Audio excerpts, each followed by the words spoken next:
What's the meaning of commence?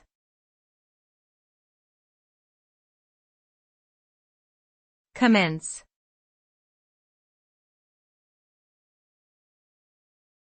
Commence.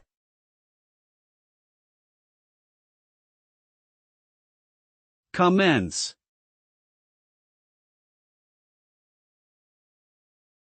Commence.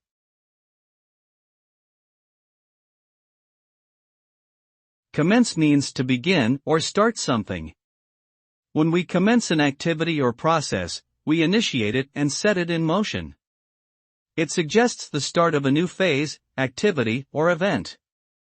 It is often used in formal or official contexts, such as the commencement of a business transaction, legal proceedings, or academic year. The result of commencing is the initiation or starting of an action that was planned or anticipated. Once commenced, it is expected to proceed forward until its conclusion or end goal is reached.